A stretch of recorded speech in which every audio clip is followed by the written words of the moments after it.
Good afternoon, students. Welcome to English class, class 10th. In a previous class, we have completed that is first lesson. So, complete the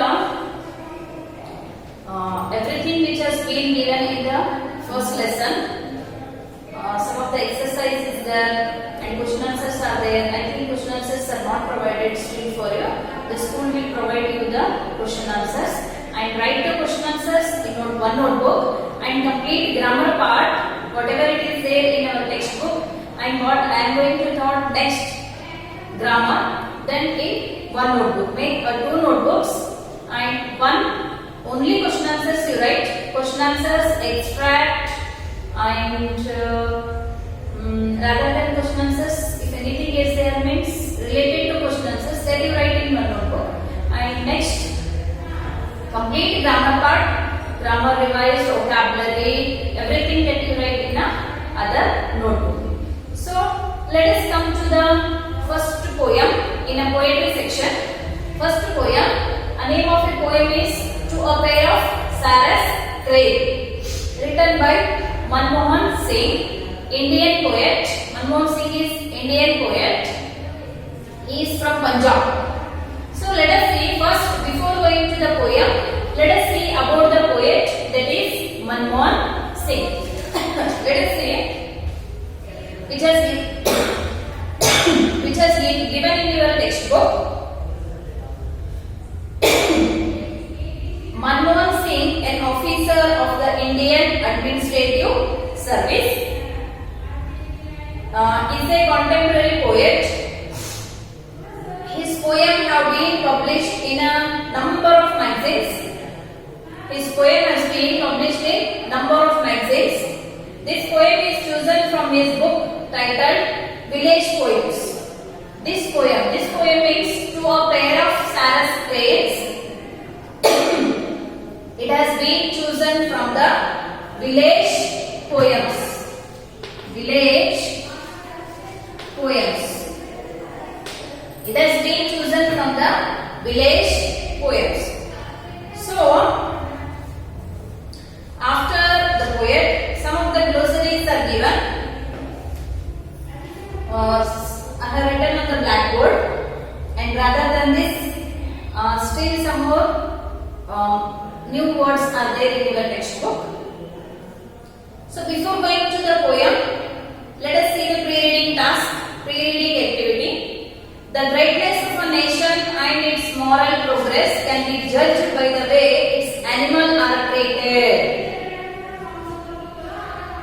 You know, animals are very kind and they have lot of knowledge. They don't want to hurt anyone. They don't want to. We think that animals, they don't know how to live, and animals, they don't know to talk, they don't know to express their feeling, but they are very intelligent. So here, the greatness of a nation and its moral progress can be judged. How the greatness of a nation can be judged? What our Manmohan Singh has said, that is, the greatness of a nation and its moral progress can be judged by the ways its animals are treated. In that nation, how the animals are going to be treated? According to that, the nation can be judged. Mahatma Gandhi, said by Mahatma Gandhi. How true is this statement? Discussed in pairs. How true is this statement? How can we judge a nation? That is by treating the animals, how the animals are going to be treated in that nation. We can judge that nation. So this is a question. By seeing this poem, To a Pair of Saras Crane, we get the answer.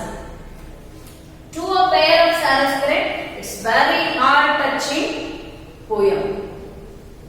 Heart-touching poem means you know, it's very sorrowless.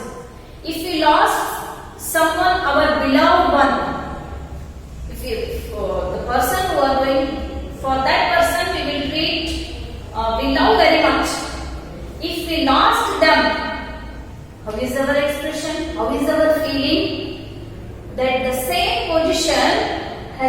expressed in this poem, that is through a pair of Sarus cranes. Here two cranes are there. One is male and other one is female. Male and female. Just I will give you a small introduction. A hunter has been shot by the male Sarus crane. The hunter has been both these are paired, we can say, male and female. They are very close to each other. Very close to each other. One day in the early morning, the hunter shot a male Sarus crane that had been seen by female Sarus crane. Female crane.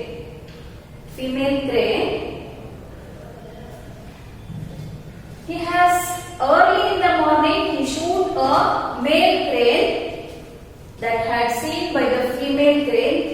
The female crane got very angry and very sorrowless by seeing the shoot of the male Sarus crane. After that, the female Sarus crane was very unhappy. He don't want to see the sadness of the male. After shooting the male Sarus crane, it has been dying. This is very sorrow to the female Sarus crane. How it is going to express the female Sarus crane the sorrowness of the male when she lost the male Sarus crane. That has been expressed in our poem, that is to a pair of Sarus crane. Let us see one by one lines. I will read out all the stanzas. The male was shot as he necked to pull the reluctant sun out from the rim of horizon. The male was shot, as I told you, the male has been shot by the hunter. The male has been shot by the hunter as he necked means pull. Neck means pull. As he necked to pull the reluctant sun out. This situation, it has been happened on early in the morning. Reluctant sun out. They have given the meaning of the reluctant means resistance, means early in the morning. When early in the morning we can see the sun. At that time, the male Sarus crane was shot by the hunter. From the rim of horizon. From the rim of horizon means the incident has been happened there. Which incident? The shooting of the male Sarus crane had been happened early in the morning. You should keep in your mind that when the incident has been happened, the incident has been happened early in the morning. Sun out means suddenly after when the sun rises there. This has been happened. The male was shot. As usually, how daily the two birds, that is two Sarus cranes, they are flying on the sky. On this day, the hunter shoot the male Sarus crane. Happily they are flying in the sky. They are very happily. Early in the morning they will be very happy. So early in the morning, the two birds are flying on the air. At the same time, the hunter shoot a male Sarus crane. Two male was shot as he necked to pull the reluctant sun out from the rim of horizon. Means this cruel incident has been happened on early in the morning. This has been explained in the first paragraph, first stanza we can say. Then we will move towards the second stanza. She flew crying. Here she refers to female crane. She refers to female crane. She flew crying. When the female crane saw that the male was dead. The male Sarus crane was dead. After shooting the male Sarus crane, it has been there on the ground, and its usually its neck was, the crane's neck was very long. This is how the situation is when the neck has been pulled. It has been shoot towards the neck, and the neck has been pulled, and he shot on the, he fell on the ground. She flew crying. She means female crane started to fly on the sky crying because she got very unhappy. She was very sorrow that he saw the death of a male Sarus crane. As he was picked up hands and jaws, and the proud neck was humbled to lie like dirty linen in a horse washing bag. Suddenly, when the male crane fell down on the ground, the hunter took the crane into his linen, that is dirty bag. How we are going to put our dirty clothes on a bag, on a useless or waste bag? Like that, the hunter took the crane with his hand and he put it in his dirty bag. She flew crying as he was picked up hands and jaws. He picked the male Sarus crane, and a proud neck was humbled. Proud neck. His neck was very long, and the proud neck was humbled to lie like a dirty linen. When it was alive, it was very beautiful. When it was flying in the air, it looks very nice. But now, after the death of a male Sarus crane, it has become like a, to lie like a dirty linen, means waste cloth, dirty cloth we can say. In a horse washing bag, he took the male Sarus crane and he put it in his bag. The hunter put the crane in his bag. I will read out once again the second stanza. She flew crying as he was picked up hands and jaws, and a proud neck was humbled to lie like a dirty linen in a horse washing bag. When the Sarus crane was alive, it was very happy, but when it fell down on the ground, it became a dirty linen, means waste cloth. How the waste cloth are kept here and there.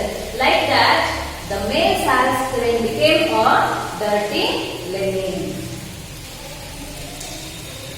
Now, shall we move to the third paragraph? She circled the sky. See how unhappy, how sorrowless the female Sarus is going to express on the male. After the death of male, it has become alone, and we can't express its sorrowness. We all know that. Just we can imagine ourselves when we lost our beloved one, we can't express our sorrow. How we are going to feel. We can't express our feelings also. The same position happened with the female Sarus crane. In the third stanza, let us see what happened. She circled the sky. The male Sarus crane has been put by the, the hunter took the male Sarus crane. There is no body of the male Sarus crane. Only few feathers are left there on the ground. She circled the sky in movement of grace over his disgraceful end. Disgraceful end means death of a male Sarus crane. That is the meaning of a disgraceful end. End means there is an end of a male Sarus crane. The female was very sorrowful here. She circled the sky in movement of grace over his disgraceful end. She circled on the sky. It wants to look the male, but it can't see the male because the male had died. Over his disgraceful end. Disgraceful end, the meaning of a disgraceful end is death of a male saracen, we can say. The killers went away and she returned. At the time when the female saracen was flying in the air, the hunter went away by taking the male saracen and putting it in his dirty bag. Washing bag. She circled the sky in movement of grace over his disgraceful end. The killers went away and she returned to the death's sea with grief that inscribed its intensity in dots and pits like the Morse code of bird sorrow transmitted to the air. The killers went away and she returned to the death sea. The killer who showed the male saracen, he went away by taking the male saracen, by putting the male saracen in his washing bag. Now the female saracen returned on the air. It's going to search his partner, that is male saracen. But it can find the male saracen? No. It has been died. That's the reason when the hunter went away, it came to the scene, means where the situation has been happened. The female saracen came to that place, that scene. Let us see what it will do. The killers went away and she returned to the death scene with grief. Grief means unhappy, sorrowness. The hunter did not have any pity on the saracen. It's an animal. That is the reason the pre-reading class they have given that the nation can be judged. How the animals are going to be treated in that nation. Here, the hunter, he didn't have any pity on the animal. He didn't have any pity on the male saracen. Then with grief, with unhappiness, with sorrow, that inscribed its intensity. Inscribed means wrote or cut words on something. Inscribed that intensity in dots and pits. In a dots and pit. Dots and pit meaning is short and long cries of a female bird. Now it's going to cry for the male saracen because it's very unhappy. It can't tolerate its unhappiness. Then its dot and pits means it was going to cry louder and louder. Sometimes the cry was very high and sometimes the cry was very low. Usually it may be human beings or animals, they can't cry on a same rhythm. ಒಂದೇ sound ನಲ್ಲಿ ಅಳ್ಳಿಕ್ಕೆ ಸಾಧ್ಯ ಇಲ್ಲ. There is a high and low pitch are there in the cry. Like that, here also the female saracen dot and pitch. Dot and pitch means there is a raise and fall of a sound of a female saracen. It was crying. It was very sorrow when she lost the male partner. In dots and pits, like the Morse code of bird sorrow.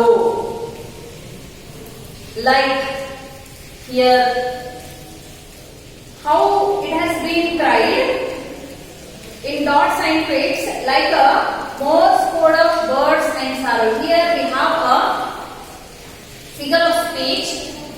Like a Morse code means here when we are going to use like means which simile it is? No, sorry, which figure of speech it is? It is a simile, we can say. Because one is compared to the other with the word like or so, it is called as simile. Here, the cry of a female Sarah's crane is comparing to the Morse code. In your textbook, they have given what is the Morse code. I will read out. A symbolic language invented by Samuel F.B. Morse. It's a name, Samuel F.B. Morse, 1971 to 1872, that uses a combination of long and short sounds or flashes of light for sending message. For sending a message, they are going to use long and short sound. Long and short sound, we can say. Like that, there is a sound of a female Sarah's crane. That is dots and pits. The variation of the sound we can call. Morse code of bird's sorrow transmitted to the air. It's going to spread in the air. Because the sound, the cry of a female Sarah's crane that has been transmitted in the air is going to spread in the air. Once again, I will read the third stanza. She circled the sky, a moment of grace over his disgraceful end. Over his disgraceful end means the death of a male Sarah's crane, we can say.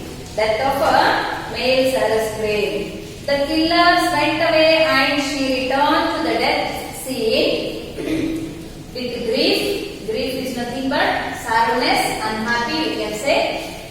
That inscribed its intensity in dots and pits. Intensity means lot of.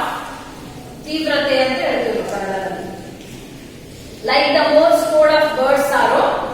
Like the Morse code of bird's sorrow is figure of speech. That is, which figure of speech it is? It's a simile, because we are comparing the sound of a Sarah's crane, female Sarah's crane, to the Morse code. That sound has been transmitted in the air. This is there in the third stanza. Let us come to next stanza. What the female Sarah's crane will do? With her beak, you know, chunchu anta heltundi. With her beak, she kissed a few feathers. Some of the feathers are there on the ground where the incident has been happened. And the female Sarah's crane is on the spot. So some of the feathers are there on the ground. With her beak, she kissed a few feathers. She collected some of the feathers and kissed. Picked the ones that wind had not taken away. Picked the one the wind had not taken away means some of the feathers has been gone very far away because of the wind, because of the air. But some of the feathers are lying on the ground. Then she picked some of the feathers and kissed the feathers. Picked the ones that wind had not taken away and sat to hatch. After kissing the feathers, it sat to hatch. Means the hen is going to hatch when it's going to hatch on the egg. Like that, the imagination, it is not going to hatch any egg or any small baby, but the imagination is, it wants once again its partner. It wants once again its partner. The female Sarah's crane, it has become alone without the partner of a male Sarah's crane. That is the reason once again he wants his partner. So it expressed his sorrow that by hatching on the feathers it can get the male Sarus crane. But that is, we all know that is not possible. I'm sad to hatch the blood stained feathers. The feathers was completely into the blood stains into the toddling chicks. The blood stained feathers will become the toddling chicks. The meaning of the toddling chicks is newly hatched one. Newly hatched one. But that is not possible. But here the main intention of the female Sarus crane is it's going to express its grave, and once again it wants its male Sarus crane. That is the reason it expressed its sorrowness. Then we came to the next stanza, that is last stanza. A wave of, this is also imagination, a wave of seas she had never seen came to her from far away.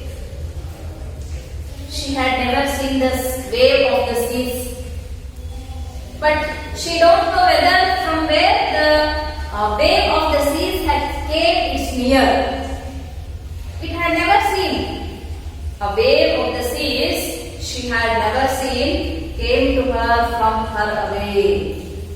From far away. From very far away it came, the wave of the sea. Wave means you all know that ಅಲೆಗಳು ಅಂತ ಹೇಳ್ತಿದ್ರು ಕನ್ನಡದಲ್ಲಿ. ಅದು ಕಾಣಿಸೇ ಇರಲಿಲ್ಲ, ಅದು ಒಂದು ಸರಿ ನೋಡೇ ಇರಲಿಲ್ಲ. ಬಟ್ ಆ ದೂರದಿಂದ ಏನಾಯ್ತು, ಅಲೆಗಳು ಬಂದ್ಬಿಟ್ವು ಇದ್ರ ಸಮೀಪ. A wave of the seas she had never seen came to her from far away and carried her to him. And when the wave comes means it will take whatever there. Carried her to him. Him means the sea, we can say. The wave came and carried whatever that is there, carried her to him. She went away behind Hume's words. She went away behind Hume's words. By carrying the wave, carrying the feathers and the female Sarus crane carried to the sea, and she went away. She means, don't confuse, she means the female Sarus crane went away towards the Hume's words.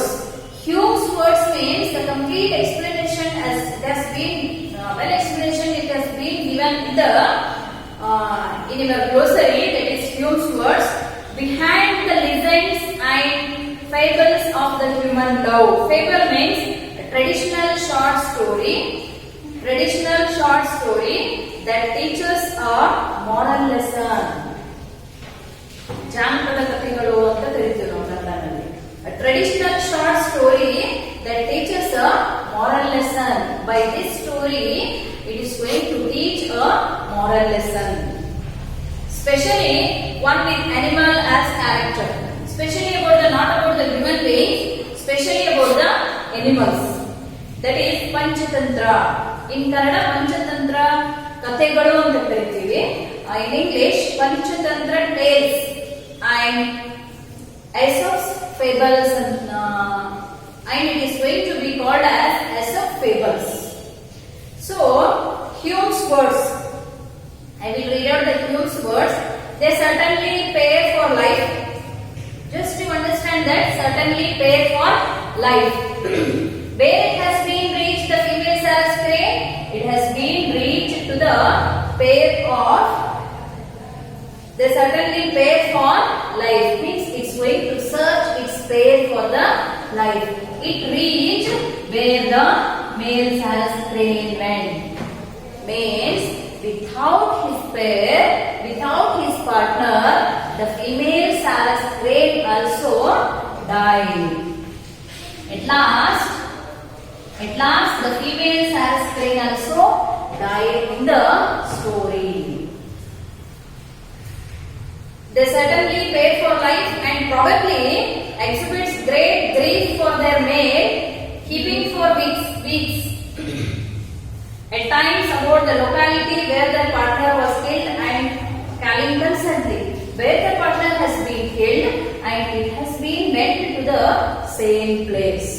Means without the partner it can't be lived. Without the partner of the male Sarus crane it can't be lived. That is the reason it is also went to the same place where the male partner has been went. The male partner has been died. That is the reason the female Sarus crane it went to the same place. Means at last the female Sarus crane also died. So